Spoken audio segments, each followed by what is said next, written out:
चलिए आज एक ऐसी कहानी सुनते हैं जो भक्ति की सबसे गहरी परतों को छूती है। ये कहानी है एक भक्त के आंसुओं की। एक ऐसी यात्रा जो प्रेम से शुरू होती है, दुख से गुजरती है और एक दिव्य सत्य पर जाकर खत्म होती है। कभी सोचा है क्या होता है जब दुनिया का सबसे पवित्र प्रेम सबसे भयानक क्रोध में बदल जाता है? तो कहानी का पहला अध्याय है प्रभु के आंसू। ये उस एक पल की बात है जिसने पूरे ब्रह्मांड को हिलाकर रख दिया था। जरा सोचिए, एक दिन प्रभु श्री राम अकेले बैठे हैं और उनकी आंखों से चुपचाप आंसू बह रहे हैं। वो अपना दुख किसी को दिखाना नहीं चाहते, लेकिन उनका दर्द छिप नहीं पा रहा था। और तभी दूर से उन्हें देख लिया उनके सबसे बड़े भक्त हनुमान ने, जिनकी हर सांस सिर्फ अपने प्रभु का नाम लेती है। अपने भगवान की आंखों में आंसू, बस ये देखना था कि हनुमान की तो जैसे दुनिया ही खत्म हो गई, उनका दिल टूटकर बिखर गया। क्या हम उस प्रेम की गहराई को महसूस कर सकते हैं कि अपने भगवान के आंसू देखकर किसी को इतनी तकलीफ हो कि जैसे उसका अपना वजूद ही खत्म हो गया हो? अपने दुख में पूरी तरह डूबकर हनुमान धरती माता के पास पहुंचे और उनसे रोते हुए विनती करने लगे कि वो उनके प्रभु के आंसू वापस कर दें। वो अपने भगवान के दर्द का एक एक निशान मिटा देना चाहते थे, चाहे जो हो जाए। उनकी ये पुकार सुनकर धरती माता प्रकट हुई और बहुत कोमलता से बोली, हे हनुमान, ये तो मेरा सौभाग्य है कि प्रभु राम के पवित्र आंसू मुझ पर गिरे हैं। मैं इन्हें वापस नहीं लौटा सकती। और यहीं से कहानी का दूसरा अध्याय शुरू होता है, एक भक्त का क्रोध। धरती माँ का जवाब सुनकर हनुमान का दुख और भी बढ़ गया, और जब उन्हें लगा कि वो अपने प्रभु के लिए कुछ नहीं कर पा रहे हैं, तो उनकी यही बेबसी एक भयानक गुस्से में बदल गई।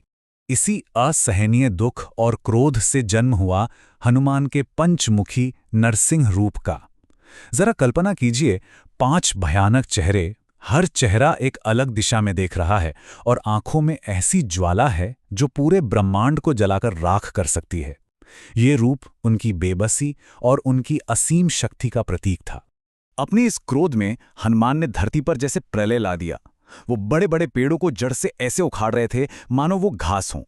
विशाल पर्वतों को कंकड़ की तरह हिला रहे थे और नदियों का बहाव अपनी मुट्ठी में रोक रहे थे। उनके इस विनाश को देखकर सारे देवता तक कांप उठे थे। अब ये टकराव सिर्फ धरती तक नहीं रहा, ये एक ब्रह्मांडीय टकराव बन गया था, जिसमें खुद महादेव यानी भगवान शिव को बीच में आना पड़ा। हनुमान सीधे कैलाश पहुंचे और भगवान शिव के सामने जाकर खड़े हो गए और उन्होंने महादेव से उनके माथे पर सजे चांद की मांग कर दी। सोचिए, गुस्सा इतना ज्यादा था कि उन्होंने विनाश के देवता को ही चुनौती दे डाली। पहले तो महादेव ने बहुत शांति से हनुमान को समझाया। उन्होंने कहा, पुत्र, ऐसा मत करो, इससे पूरी सृष्टि में अनर्थ हो जाएगा। लेकिन जब हनुमान अपनी जिद पर अड़े रहे तो महादेव का धैर्य भी जवाब दे गया और उनका तीसरा नेत्र खुलने को तैयार हो गया। और तब महादेव ने अपना विनाशकारी तांडव शुरू किया। ये सिर्फ एक नृत्य नहीं था, ये प्रलय था। उनके हर कदम से आकाश गंगाएं हिल रही थीं, हर मुद्रा से समय की चाल बदल रही थी। ऐसा लग रहा था कि अब सृष्टि का अंत बस आ ही गया है। लेकिन ठीक उसी विनाश के पल में एक दिव्य हस्तक्षेप हुआ। अब आता है चौथा अध्याय, दिव्य रहस्योद्घाटन। एक ऐसा पल जिसने इस प्रलय को रोका और एक बहुत बड़े सच को सबके सामने लाया। ये सब देखकर माता पार्वती ने महादेव के पैर पकड़ लिए और प्रार्थना की, हे प्रभु, ये आपका ही पुत्र है, इसे माफ कर दीजिए। उनकी प्रार्थना सुनकर महादेव का क्रोध शांत हुआ और जब हनुमान भी शांत हुए तो उन्हें बहुत तेज प्यास लगी। तब माता पार्वती ने धरती से मीठे पानी की एक धारा बहाई। जैसे ही हनुमान ने वो पानी पिया, उन्हें एक ऐसे सच का पता चला जिसने सब कुछ बदल दिया।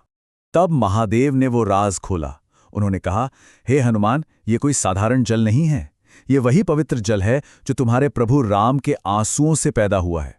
उनके दुख ने इसे पूरी सृष्टि के लिए अमृत बना दिया है।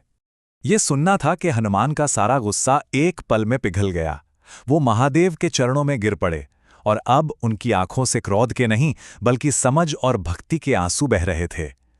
जिस दर्द ने उनके अंदर आग लगाई थी, उसी दर्द के सच ने उन्हें परम शांति दे दी। तो ये कहानी हमें एक गहरे सवाल पर लाकर छोड़ती है कि क्या वाकई सबसे गहरा दर्द ही सबसे बड़ी शांति और समझ का रास्ता बन सकता है?